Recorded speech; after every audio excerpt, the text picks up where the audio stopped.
હાથીનું વજન એમ વાર્તા આપી છે, તમારે વાંચીને રાખવાની. એટલે એનો છેલ્લો પ્રશ્ન છે એનો ઉકેલ આપણે મેળવીશું. વાર્તામાં હાથીનું વજન, એમાં તમને વાર્તા વાંચી હશે કે છેલ્લે રાજા જે વેદિકા નામની સ્ત્રી છે એને ઇનામ આપવા પરથી ફરી જાય છે. શું શરત કરે છે? વૈદિકાને કહે છે કે હાથીનું વજન કેટલું થાય કરીને મને બતાવ, તો હું તને હાથીના વજન જેટલું સોનું આપું. હવે અહીં તેની દીકરી ખૂબ ચાલાક છે. એ એની માને, એની મમ્મીને મદદ કરે છે અને શું કહે છે રાજાને કે તમે એક નાવડી અને હાથીની વ્યવસ્થા કરી દો. બીજા દિવસે સવારે લોકો રાજા, વૈદિકા, એની દીકરી એ લોકો નદી કિનારે જાય છે અને નદી કિનારામાં સૌપ્રથમ એક ખાલી નાવ ઉતારે છે. હવે કિનારે ખૂબ પાણી હોય નહીં એટલે વૈદિકાની દીકરી પાણીમાં ઉતરી અને ખાલી નાવ એની સપાટી જેટલી પાણીમાં ડૂબતી હતી ત્યાં એક નિશાન કરી દે છે. તમને ચિત્રમાં દેખાય છે પાના નંબર 142 પર. ખ્યાલ આવ્યો? હવે એના પર નાવડી પર હાથીને ચઢાવવામાં આવે છે. હવે હાથી જેટલું વજન થશે એટલી નાવ શું થશે? વજનના લીધે પાણીમાં નીચે જશે. હવે એ નવી સપાટી પર જ્યાં જેટલી નાવ ડૂબે છે ત્યાં ફરી એ નિશાન રહે છે. તો જે પહેલી નિશાની હતી એ અને આ બીજી નિશાનીનો તફાવત એટલું એ હાથીનું વજન થયું. આ રીતે વૈદિકાની દીકરીએ હાથીનું વજન શોધ્યું અને રાજાને એમ કહે છે કે હવે આ જેટલી સપાટી ડૂબી, બીજી સપાટી ત્યાં જે નિશાન કરેલું એટલું સોનું તમારે મારી મમ્મીને આપવું પડશે. હાથીને બહાર કાઢી લેવામાં આવે છે અને બીજી સપાટી જેટલી નિશાન સુધી સોનું ભરી અને વૈદિકાને આપવામાં આવે છે. ત્યારબાદ હવે આજે આપણે જોઈએ પોસ્ટ ઓફિસના દાખલા. તમે પાના નંબર 145 પર કાઢો પુસ્તકમાં. જો પહેલો પ્રશ્ન શું છે? તમે ક્યારે પોસ્ટ ઓફિસ ગયા છો? તો એનો શું જવાબ આવશે? હા, પોસ્ટ ઓફિસ ગયા હશો. હવે ત્યાં લોકો શું કરવા જાય છે? તમને ખ્યાલ હશે પોસ્ટ ઓફિસમાં કેમ જવું પડે? તો પત્ર મોકલવા. આપણે કોઈને લખેલ પત્ર હોય તો એ આપણે પોસ્ટ ઓફિસમાં લાલ કલરની પેટીમાં પોસ્ટ કરવો પડે. પછી પોસ્ટ કાર્ડ ખરીદવા.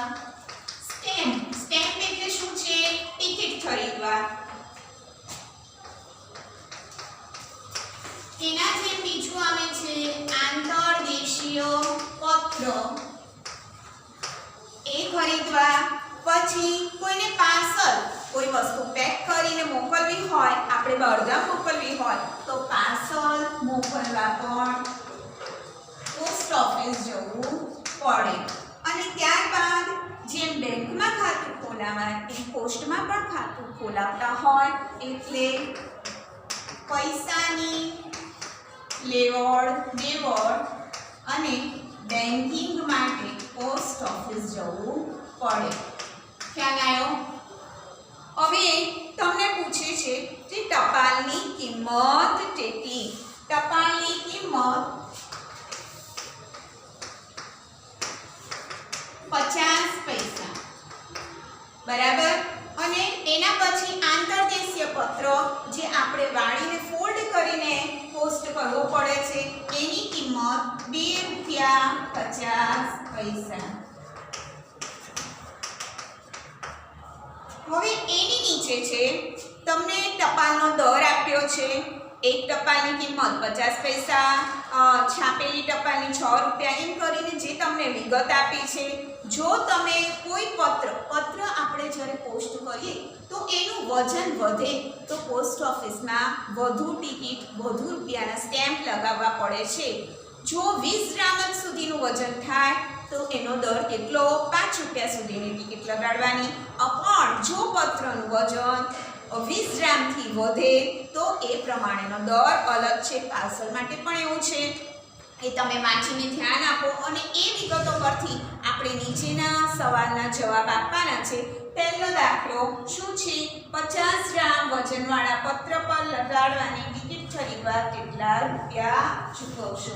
આપણે કેટલા વજનનો પત્ર મોકલવાનો છે? 50 ગ્રામ. પણ અહીં જે વજન આપ્યું છે ઉપર આપણને દર કે 20 ગ્રામ કે તેથી ઓછું વજન હોય તો 5 રૂપિયા અને પછી એનો ટિકિટનો દર બદલાતો જશે. તો આ 50 ગ્રામ માટે આપણે એને ભાગ પાડવા પડશે. સૌપ્રથમ માત્ર 20 ગ્રામ વજન થશે. 20 ગ્રામનો દર કેટલો આપેલો છે? 5 રૂપિયા. આપણે 50 ગ્રામ વજન થાય ત્યાં સુધી આગળ જશું. હવે બીજા 20 ગ્રામ નો દર તમને આપેલું છે એ પ્રમાણે બદલાઈ જશે. હવે કેટલા ગણવા પડશે? 2 રૂપિયા લેખે. આનો કરી દઈશું સરવાળો. આપણું વજન 20 ને 20 40 થઈ ગયું. હજુ આપણે 10 ગ્રામની જરૂર છે. 10 ગ્રામનો દર એ પણ 2 રૂપિયા લેખે જ ગણાશે. કેટલો થઈ ગયો? આનો સરવાળો 5 ને 6 7 8 9 રૂપિયા સુધીની આપણે ટિકિટ ખરીદવા જેટલા રૂપિયા ચૂકવવા પડશે. 9 રૂપિયા સુધીના સ્ટેમ્પ લગાવવા પડે. એવી જ રીતે જુઓ નીચે દાખલો છે. આકાશ ગણિત ગમ્મત પાઠ્ય પુસ્તકનું પાર્સલ તેના મિત્રને મોકલે છે. ક્યાં મોકલવાનું છે? ચેન્નઈ સુધી મોકલવાનું છે. હવે આ પુસ્તકનું વજન છે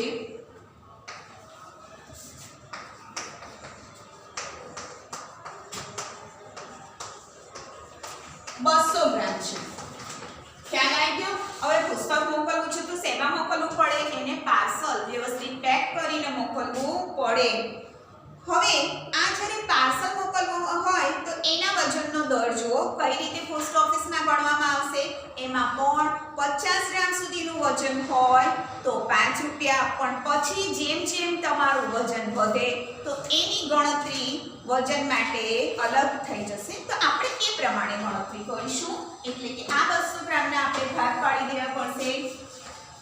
પ્રથમ 50 ગ્રામનો દર પાર્સલના ખાનામાં જોવાનું છે 5 રૂપિયા. બરાબર.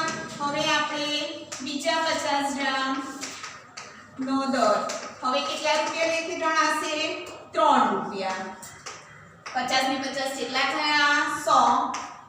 ત્રીજા 50 ગ્રામનો દર ફરી કેટલા ગણાશે? 3 રૂપિયા. આપણે 150 થઈ ગયા છે. હજુ એક વારના 50 ગણીશું ત્યારે આપણું કુલ વજન 200 ગ્રામ થશે.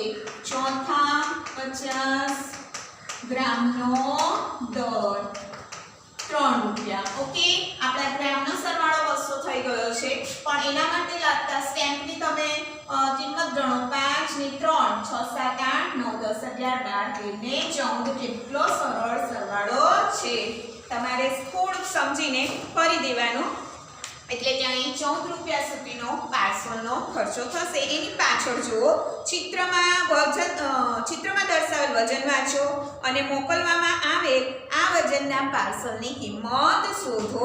હવે જે વજન કાંટો આપ્યો છે પહેલું જો 50 100 150 અને 200 એની વચ્ચે જે આ 10 ગ્રામની લાઈન છે ને તમારો કાંટો બરાબર વચ્ચે છે તો પાર્સલનું વજન કેટલું છે? અહીં થશે પાર્સલનું વજન 225 ગ્રામ. હવે આ જે દાખલો આપણે પાર્સલનું વજન કર્યું સેમ આવી રીતે અહીં પાર્સલના વજનની કિંમત શોધીશું. કેટલું વજન? 225. પ્રથમ 50 ગ્રામનો દર. અગાઉ પ્રમાણે પ્રથમ 50 ગ્રામ માટે કેટલા લાગશે? 5 રૂપિયા. વત્તા બીજા 50 ગ્રામનો દર હવે કેટલા લેખે લાગશે? 3 રૂપિયા. વત્તા ત્રીજા 50 ગ્રામનો દર ફરી 3 રૂપિયા. વત્તા ચોથા 50 ગ્રામનો દર ફરી 3 રૂપિયા ઉમેરીશું. આપણો સરવાળો ગ્રામનો કરો. 200 ગ્રામ થઈ ગયા છે. હવે માત્ર 25 ગ્રામ ઉમેરવાના રહે. 25 ગ્રામનો દળ. હવે 50 ગ્રામથી થોડું ઓછું વજન છે છતાંય 3 રૂપિયા લેખે તો ભાવ ગણાશે. હવે આપણે કરી દઈએ આનો સરવાળો. 5 6 7 8 9 10 11 12 13 14 અને 15 17. આનો ખર્ચ કેટલો થયો? 17 રૂપિયા થશે. હવે તમારે જોવાનું નીચે બાજુમાં કેટલી ટિકિટ એટલે સ્ટેમ્પ આપ્યા છે. તમે પોસ્ટ ઓફિસમાં જાઓ તો જો આપણે વિદેશમાં ક્યાંય ટપાલ મોકલવી હોય તો આવા બધા સ્ટેમ્પ લગાવવા પડે છે. એની નીચે મથાળું છે કેટલી ટિકિટો. સ્ટોપ કરજો ને. હવે ધ્યાન આપો બાળકો, એના નીચે મથાળું છે કેટલી ટિકિટો એટલે કે સ્ટેમ્પ. રાહુલને એના વજનના પાર્સલ માટે ₹25 ની કિંમતની ટિકિટ જોઈએ છે. હવે તે પોસ્ટ ઓફિસમાં ગયો પણ તે સમયે માત્ર ₹1 ₹2 ₹5 અને ₹10 સ્ટેમ્પ હતા. હવે આ સ્ટેમ્પના જુદી જુદી રીતે ઉપયોગ કરી આપણે ₹25 ની કિંમતની સ્ટેમ્પ કઈ રીતે બનાવાય એ શોધીશું. કેટલા રૂપિયાનો? ₹1 ₹2 ₹5 અને ₹10. માત્ર આવા જ સ્ટેમ્પ છે અને આપણે એની 5 રીતો બતાવી અને કુલ સરવાળો 25 થાય એ રીતે ગણતરી કરવાની છે. હવે પહેલી રીત, ધારો કે તે ₹1 વાળી 25 ટિકિટો લે તો કેટલો થશે? 1 × 25 બંનેનો ગુણાકાર ₹25 થઈ જશે. ₹1 વાળી 25 ટિકિટ લે તો કેટલા થશે? 25 × 1 એટલે 25. હવે ધારો કે તે ₹2 ની ટિકિટનો ઉપયોગ કરે તો ₹2 ની કેટલી ટિકિટ લઈ શકે? ₹2 વાળી 12 ટિકિટ. બરાબર? 12 કેટલા થશે? 24. ₹2 વાળી 12 ટિકિટ, 12 × 24, પણ હજુ ₹1 ખૂટ્યો તો ₹1 વાળી 1 ટિકિટ. આવી રીતે લઈ શકાય ને. હવે અહીં આપણે ગુણાકાર બતાવી દઈએ. 2 × 12 વત્તા અહીં 1 × 1 ₹24 વત્તા ₹1 થઈ ગયા તમારા ₹25. ત્રીજી રીત, હવે ધારો કે આપણે માત્ર ₹5 વાળા સ્ટેમ્પ લઈએ તો 5 નો ઘડિયો બોલો 25 ક્યારે આવે? 5 ₹5 વાળી 5 ટિકિટ. 5 ₹25. ઓકે, આ ત્રીજી રીત થઈ ગઈ. હવે ચોથી, ₹10 ના સ્ટેમ્પનો પણ ઉપયોગ કરી શકાય. કઈ રીતે? ધારો કે આપણે ₹10 વાળા બે સ્ટેમ્પ લઈએ તો કેટલા થશે? ₹20 અને ₹5 વાળો એક સ્ટેમ્પ લઈ લઈએ. થઈ ગયા આપણા ₹25. વાળી બે ટિકિટ વત્તા ₹5 વાળી એક ટિકિટ. અહીં આપણે ગુણાકાર બતાવી દઈએ. 10 × 2 વત્તા 5 × 1 અને નીચે આપણે ગુણાકાર બતાવીશું. 10 × 20 વત્તા 5 × 5 અને આનો પણ સરવાળો થઈ ગયો 25. હવે આપણે છેલ્લી પાંચમી રીત, ધારો કે આપણે ₹10 વાળા બે સ્ટેમ્પ ન લેતા માત્ર એક સ્ટેમ્પ લઈએ અને બાકી કેટલા બચ્યા? 25 માંથી 10 જશે તો 15. તો આપણે 15 માટે ₹5 વાળા 3 સ્ટેમ્પ લઈ લઈએ. ₹10 વાળી એક ટિકિટ વત્તા ₹5 વાળી 3 ટિકિટ. 10 × 1 અને વત્તા 5 × 3 ₹10 વત્તા 5 ₹15. ફરી આપણો સરવાળો થઈ ગયો ₹25. આ રીતે તમારે બતાવવાનું. હવે એક નીચે એક બે નાની પ્રવૃત્તિ છે પણ એ માત્ર તમારે સમજવા માટે છે. એ તમારે જાતે કરવાની રહેશે. બાજુમાં જુઓ દાખલા. હવે વ્યવહારિક દાખલા છે, રકમ સમજો. એક શાકભાજીવાળા પાસે 25 કિલોગ્રામ ડુંગળી હતી. તેમાંથી 21 કિલોગ્રામ અને 350 ગ્રામ ડુંગળી વેચી દીધી. વેચી એટલે શાકવાળા પાસે ઓછી થઈ હશે, બરાબર? તો આપણે બાદબાકી કરવી પડે. તેની પાસે કેટલી ડુંગળી બાકી રહે? પહેલું જો અહીં માત્ર કિગ્રા છે, 25 કિગ્રા, પણ એનું વેચાણ કિગ્રા અને ગ્રામમાં છે, એટલે આપણે જે ખાનું પાડીશું કિગ્રા અને બાજુમાં ગ્રામ બતાવવા પડે. હવે પહેલા કિગ્રાના ખાનામાં 25 કિગ્રા, ગ્રામ માટે કેટલા મીંડા મૂકવા પડે? 3. ઓકે, હવે બાદબાકી કરશું. કેટલું વેચાણ થયું છે? 21 કિગ્રા અને 350 ગ્રામ. અહીં આપણે બાજુમાં વિગતવાળો દાખલો હોય તો વિગત લખવી પડે. કઈ વસ્તુ છે? શાકભાજી. બાદબાકી કરે, શૂન્યમાંથી શૂન્ય જશે, શૂન્ય, શૂન્યમાંથી 5 ન જાય એટલે 10 કો લેશું, શૂન્ય પર 10 કો લેશું એટલે 9. અહીં 10. અગાઉ મેં શીખ્યું છે જ્યારે આપણે શૂન્ય પર 10 કો લઈએ તો એની આગળની સંખ્યા પર પણ ફરજિયાત 10 કો લેવો પડે, એટલે 5 ની આગળની સંખ્યા કેટલી આવી જશે? 4. હવે જ આપણી બાદબાકી ચાલુ થશે. 10 માંથી 5 જશે, 5, 9 માંથી 3 થઈ જાવ 6, 4 માંથી 1 થઈ જાવ 3 અને 2 માંથી પૂરા 2 જશે એટલે 0. તો કેટલી ડુંગળી બાકી રહેશે? 3 કિગ્રા 650 ગ્રામ ડુંગળી બાકી રહી.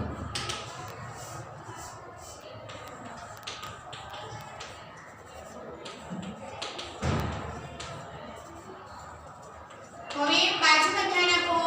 બીજો દાખલો, મીના પાસે 2 કિલોગ્રામ મરચું છે. તેને 200 ગ્રામના પેકેટ, એટલે કે એક પેકેટમાં 200 ગ્રામ એવા પેકેટ ભરવા છે, તો 2 કિગ્રામાંથી કુલ કેટલા પેકેટ ભરાશે? હવે અહીં 2 કિલોગ્રામ મરચું છે પણ એને પેકેટ ભર્યા એ ગ્રામમાં છે, એટલે આપણે પહેલા 2 કિલોગ્રામને ગ્રામમાં ફેરવીશું.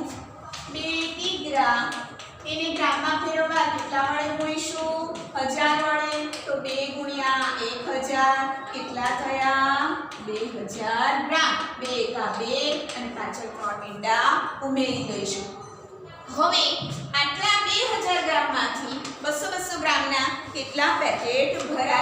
તો આપણે પદ મૂકી દઈએ. અહીં લખીશું ગ્રામ અને અહીં લખીશું પેકેટ. પ્રથમ 200 ગ્રામમાંથી કેટલા પેકેટ ભરાય છે? 1.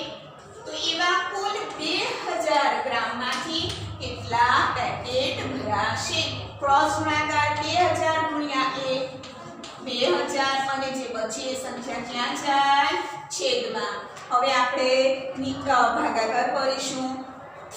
મીંડું ગયું, મીંડું ગયું, આ મીંડું ગયું, મીંડું ગયું અને 2 ને 20 ને 2 વડે ભાગીશું એટલે આપણને મળશે 10. એટલે કે કુલ 10 પેકેટ ભરાશે. તમારે પૂરા વાક્યમાં જવાબ લખી લેવાનો. હવે આ આગળથી કોઈ 200 એવી રીતે છેદ ના ઉડાડશો, એ રીતે ક્યારેય ઉડે નહીં. ત્રીજો દાખલો જુઓ. એક દુકાનદાર પાસે 8 પેકેટ ચાનો મસાલો છે. જો એક પેકેટમાં 150 ગ્રામ ચાનો મસાલો હોય તો કુલ કેટલો ચાનો મસાલો છે? અગાઉ મેં શીખ્યું હતું ત્યારે એક જ પેકેટનું વજન રૂપિયા આપ્યા હોય અને વધુ પેકેટ વધુ નગનું શોધવાનું હોય તો એમનો ગુણાકાર થાય. તેને આપણે પદ મૂકી દઈએ. કુલ કેટલો ચાનો મસાલો? અહીં લખીશું આપણે પેકેટ અને શું આપ્યું છે? અહીં એના ગ્રામ. એક પેકેટમાં 150 ગ્રામ એવા કેટલા પેકેટ છે? 8. તો 8 પેકેટમાં કેટલું વજન આવશે? ક્રોસ ગુણાકાર 150 ગુણ્યા 8. ચાલો આપણે ગુણાકાર કરીએ. 8 ગુણ્યા 0 0 8 પંચા 40 40 ની શૂન્ય વધી પડશે 4. 8 એકા 8 8 અને 4 નો સરવાળો 12. કેટલા થઈ ગયા? 1200 ગ્રામ. પણ 1000 ગ્રામ થી વધે છે એટલે આમાંથી આપણે કિલોગ્રામ અને ગ્રામ અલગ દર્શાવવા પડે. આપણે અગાઉ શીખી ગયા છે કે ગ્રામમાંથી કિલોગ્રામ છૂટા પાડવા હોય તો પાછળથી 1, 2 અને 3 આટલા અંકો ખસી જઈએ એટલે જે પાછળ 3 અંક હોય એ ગ્રામ, આગળ વચ્ચે એ કિલોગ્રામ. તો કુલ વજન કેટલું થશે? 1 કિગ્રા 200 ગ્રામ. ઓકે, હવે આવતા પીડીએલે આપણે નવું પ્રકરણ શરૂ કરી દઈશું. જય સ્વામિનારાયણ.